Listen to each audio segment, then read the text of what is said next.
America ఇరాన్ల మధ్య మలి విడత శాంతి చర్చలపై సందిగ్ధం కొనసాగుతోంది. ఇరాన్ అమెరికా మధ్య కాల్పుల విరమణ ఒప్పందం రేపటితో ముగుస్తుండడం వల్ల తర్వాత ఏం జరుగుతుందనే దానిపై ఉత్కంఠ నెలకొంది. అయితే చర్చలు కనుక విఫలమైతే ఇరాన్లోని ప్రతి బ్రిడ్జిని కూల్చివేస్తామని అంటున్నారు ట్రంప్. అని పవర్ ప్లాంట్లను ధ్వంసం చేస్తామని హెచ్చరిస్తున్నారు. అమెరికా అధ్యక్షుడు ఈ విషయంలో మరో ఆలోచనకు తావులేదని కూడా స్పష్టం చేశారు ఆయన.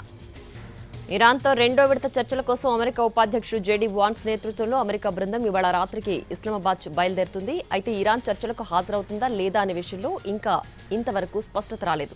తమ ప్రయోజనాలు కాపాడుకోవడానికి తగిన నిర్ణయం తీసుకుంటామని ఇరాన్ విదేశాంగ మంత్రి అబ్బాస్ అరాగ్జీ వ్యాఖ్యానించారు.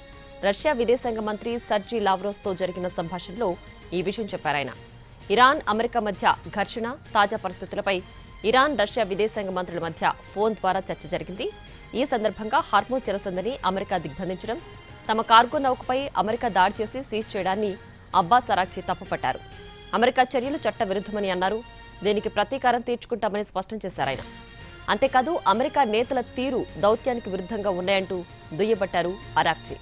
అంతకుముందు శాంతి చర్చలకు తాము హాజరయ్యే ఆలోచన లేదని ఇరాన్ విదేశాంగ శాఖ అధికార ప్రతినిధి ఇస్మాయిల్ బగ్గేయి తెలిపారు. అంతేకాదు ఇస్లామాబాద్కు అమెరికా తమ ప్రతినిధి బృందాన్ని పంపడం పూర్తిగా ఆ దేశ సొంత నిర్ణయంగా కొట్టిపారేశారు. ముఖ్యంగా అరేబియా సముద్రంలో బ్లాకేడ్ ఏర్పాటు చేయడంతో తమ కార్గో నౌకను సీజ్ చేయడాన్ని ఇరాన్ తప్పుపడుతోంది. అంతేకాదు చర్చల్లో భాగంగా అమెరికా విధిస్తున్న షరతులపై ఇరాన్ అభ్యంతరం వ్యక్తం చేస్తోంది. అమెరికా గొంతమ కోర్కులను అంగీకరించేది లేదంటోంది.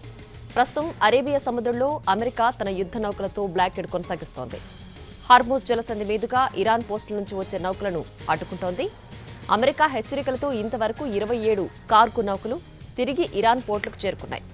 ప్రస్తుతం హార్మూజ్ జలసంధి మీదుగా నౌకల రాకపోకలు పూర్తిగా ఆగిపోయాయి. ఇరాన్ దిగొచ్చే వరకు బ్లాకేడ్ కొనసాగుతుందని అమెరికా అంటోంది. మొత్తానికి ఇరాన్ అమెరికా మధ్య చర్చలు కొనసాగుతాయా అంటే ఎటూ చెప్పలేని పరిస్థితి నెలకొంది. అయితే చర్చల విషయంలో అమెరికా ఆశాభావంతో ఉంది. అందువల్లే జేడీ వాన్స్ నేతృత్వంలో బృందం ఇవాళ ఇస్లామాబాద్కు బయలుదేరుతుంది.